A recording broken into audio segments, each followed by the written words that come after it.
Hi guys, it's Reagan and welcome back to another video. Today's video I'm so excited for because I'm going to be chatting through my October TBR. So far, my fall reading has been excellent. I've picked up so many vibey and atmospheric novels that I have enjoyed immensely. So needless to say, my next batch of reads, I truly cannot wait to pick up. So without further ado, let's go ahead and dive into all the books I hope to read over the course of this month. The first book I'm going to chat about is actually the October pick for my Cozy Seasons book club. If you guys want to join my virtual book club, I will have a link down below. But that book is An Academy for Liars by Alexis Henderson. I love Alexis Henderson's writing so much. She combines such interesting elements of horror and fantasy together and usually centers a very likable but complex main character. This book is like her dark academia horror story, and those two things together, I truly cannot wait. And this story follows our main character Lennon, whose life is falling apart. But everything changes once Lennon receives a phone call inviting her to take the entrance exam to a very prestigious and mysterious college tucked within Savannah. And Lennon knows why she was invited to apply to be a part of the school, and that is because she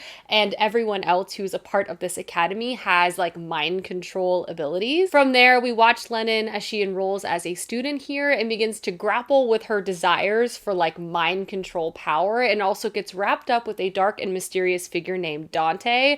Again, dark academia, pursuits of magic and darkness and power. Dante as a main character and figure, tell me more. I truly cannot wait to pick this book up, and I also cannot wait to read and chat with you guys as we all read it together in the book club, which again, I will have linked down below. The next book that's on my October TBR is Red Country by Joe Abercrombie. I've actually already started this book. I'm about 10% of the way through, and I can immediately say I am really enjoying the story. The cameos and Easter eggs that exist in this third novel are truly top notch, and just all of the standalone novels I've read for Joe Abercrombie between his two major series, I have loved immensely. This is his like Wild Wild West interpretation. All of these books are set in the same world, and we have a lot of crossover with characters, but the sort of plots and inspo for the plots kind of have their own lean. This book follows our main character Shy, and she is just trying to live a low-key life as a farmer with her family. Small dreams are okay, until one day her farm is attacked and her younger siblings are actually taken, resulting in her pursuing their captors across this lawless land called the Far Country. And the only companion she has to help her is her older stepfather named Lamb, who is very much considered a coward. But along this journey, let's just say lots of secret pasts, not just for Shy, but for some other characters, begin to be revealed. So far, this is full of all the humor you would expect from a Joe Abercrombie novel, great character work, also just a plot that has me on the edge of my seat. Given that this is a pursuit novel, like every page, every chapter counts in terms of closing the distance between all of the characters that exist within this story. I am really liking this. Another book I hope to get to this month is The Bitter Twins by Jen Williams. This is book 2 to the Ninth Reign trilogy. I read the first book over the summer and really liked it. This is another book that centers sort of an unlikely ragtag group of individuals working together on a quest. In book 1, we meet all of these different personalities and their different like reasons for beginning to work with one another, and they're basically on one type of quest, just a quest for knowledge, but they sort of get wrapped up in this like larger, more complex political conspiracy over the course of book 1. This series has such a great balance of really likable characters, like such likable characters. It almost has like a cozy lean. This series is not cozy at all, but you just feel so endeared to them, which really roots everything so well within this story, especially with how quick the plot moves, with all of the mysteries and the clever twists and turns of the plot. Something else I will say about this series is that it's so original and unique. The fantasy influences are vast. I mean, I feel like the author is pulling in so many different genre points, and they work so well together. For example, our cast of characters is like a witch, a vampire, and an older archaeologist, again, working all alongside each other, and we just have so many interesting, like, well-known fantasy tropes at play. There's like steampunk elements, there's high fantasy elements, but it all works together so well. I loved book 1. It really kept me flipping the pages, and I can't wait to check out book 2 very soon. Another book I'm so excited to pick up is How to Become the Dark Lord and Die Trying by Janglo Wexler. This book seems like it's going to be a lot of fun and also very self-aware, poking fun at a lot of well-known fantasy tropes and storylines. The overall concept of this story is we follow our main character who's like this immortal figure, Massacre. And they have been trying to save the world over and over and over again, working alongside different groups within humanity, thinking of new strategies, thinking of just like new ways to take on this evil force. And unfortunately, they have lost over and over and over again. And at the beginning of this story, they're feeling tired, and they've decided if you can't beat him, join him. So they're now trying to become a Dark Lord, thinking that maybe this will give them new perspective on what in the world is even going on. Again, I feel like this is going to be a really playful story. I love the concept of it, and I just can't wait to pick this up. I feel like this will be like a really good palate cleanser book between some of my more intense reads this month. The next few books just feel perfect for the October month, and the first one on my list is I Was a Teenage Slasher by Stephen Graham Jones. I've heard such good things about this book. This is another story taking a well-known like pop culture classic, and that is the Texas Chainsaw Massacre, and apparently sort of turning it on its head. This book is set in that small town during the time period that these murders were happening in Texas, but we're following the story of like two teenagers who are kind of like nobodies at this high school, and their involvement with this supposed like situation at play. Again, I've heard really good things about this, and I also feel like it might be rather bone chilling, which, you know, it is October. I should be scared a little bit at least. Another book I truly cannot wait to get to is Belladonna by Adeline Grace. I'm kind of in like my YA murder mystery era. I've read a few of them, and I just cannot get enough. I feel like they've been the perfect blend of like fun, cheesy, a little bit campy, but still able to sort of get my heart racing with the thriller elements. And Belladonna in particular is the first book to what I want to say is a trilogy, and all of them so far have been really highly reviewed. Belladonna follows our main character, who is an orphan, a really, really rich orphan at that. She has spent most of her life being passed from one relative to another, none of which have been very interested in her or helping raising her, but more so interested in her fortune. At the beginning of the story, she has recently been passed on to a new set of people, some distant relatives who she quickly finds out are actually quite strange. She arrives to their like dilapidated property, and she realizes that the mother of this family has just recently passed away, and they're all mourning and processing this information differently. The father is throwing these wild parties to try to mourn his wife. The son is like obsessed with their reputation and will seemingly do anything to get it back, and the daughter is sick with some type of mysterious illness. And when our main character is confronted by the ghost of this dead wife, letting her know that she was actually poisoned, it's up to our main character to try to solve this case and figure out what in the world is going on. A haunted house, a weird family, creepy vibes. Perfect for October. Speaking of a book perfect for October, the next novel was actually selected for my IRL book club read, and it centers witches, which is just perfect, and that book is Wayward by Amelia Hart. I've actually had this book on my shelf now for years, and I've been meaning to read it for years, so I was so excited when it was picked amongst like my friends' polling group. This is a story that centers 3 different generations of witches in one family, and the legacy of magic, and how at times that magic has been a refuge, and at other times it's been a hindrance. First character we follow is Kate in 2019, and she has just recently fled her flat in London and away from her abusive partner, and she's finding refuge in this cottage that she actually inherited from a relative, and there she begins to unpack this history of magic. We also follow a character in 1619 who is on trial for a murder of her neighbor and is suspected of witchcraft. We also follow another main character in 1942, and as World War II rages, our main character Violet is trapped in her family's crumbling estate. Straitjacketed by social conventions and expectations, she's unable to pursue the academic pursuits of others in her family, and she begins to unpack the mystery of her own mother.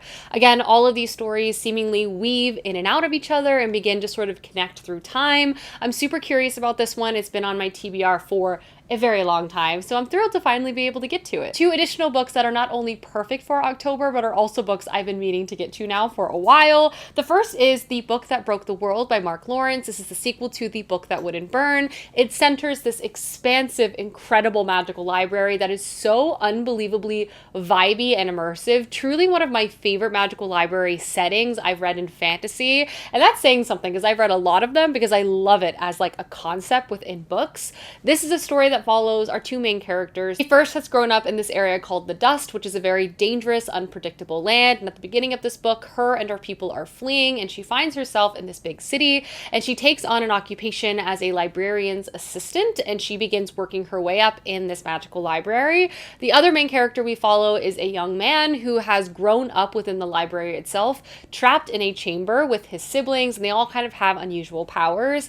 These two characters' lives become crossed in a very unexpected way. This book is like really strange, very vibey, unusual, has like a really kind of unexpected plot that really caught me by surprise. So I'm curious to see how the book is going to continue within book 2. I've been meaning to read this. I haven't for some reason, but it's also perfect for October. The next book is The Cage of Dark Hours by Marina Lostetter. This, of course, is the sequel to The Helm of Midnight, which is quite literally like a serial killer, thriller, fantasy novel. It's spooky, it's creepy, and it will definitely keep you on the edge of your seat. This is a book that's set in a world that has a magic system centered around magical objects. In this world, you can basically imbue objects with memories and powers, and in particular, there is something called death masks, where people can put their skill and knowledge on a topic, and other people can wear these masks to access this information. However, though, a very famous serial killer has done this with a mask, and at the beginning of the story, this mask has gone missing. Our main character in this book is something called a regulator, and her job is to basically track and find any sort of dangerous and missing magical objects within this world. So obviously when this death mask goes missing,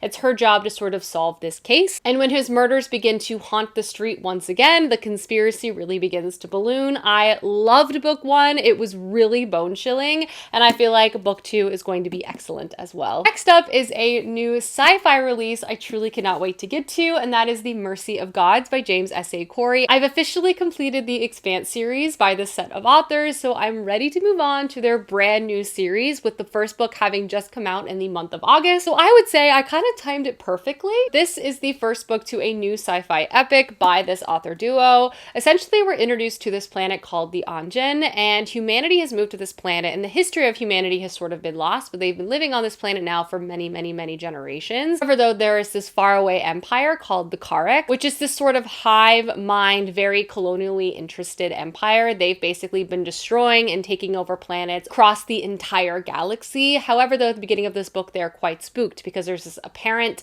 other force within the galaxy at large that is powerful enough to take them on, and they feel like the answer to this enemy is actually living amongst these humans. So fast forward, they come to the planet of Anjin, they ravage it, and they steal who they feel like are the best humans to solve this problem. And I believe we are now following these humans who are now trapped in this Karek's empire as they're like forced and put to work, and they also meet other refugees that were taken to this planet from other planets that this empire has taken over. It sounds really interesting. I hear it's very politically complex, which personally really calls out to me. I don't mind a slower burn of a sci-fi book, especially if it's going to set a really interesting foundation for later reads. So I'm curious about this one. I, again, loved the Expanse series, so obviously I'm going to read anything by these authors. The next book on my TBR is Our Lady of Mysterious Elements by T.L. Huchu. I'm so looking forward to picking this book up. Another kind of like spooky, but still lighthearted and very, very humorous book that I feel like is just perfect for the fall season. This is the second book to the Edinburgh Nights series, the first one being The Library of the Dead. And this fantasy series is kind of set in an alternate version of our world. It's a bit darker, and ghosts and the supernatural exists here. And this story takes place in Edinburgh, as you would expect based on the title. And we're following our main character, Ropa, who is a very charismatic, determined, like preteen, who basically makes a living for herself and her family by interacting with ghosts and helping to pass along their like final last words and testament to their family. However, though, at the beginning of book 1, she gets wrapped up in a mystery to help the kids of Edinburgh, and we sort of see her gallivant throughout the night to try to accomplish this. And in book 2, we follow Ropa on an entirely new mystery in this setting.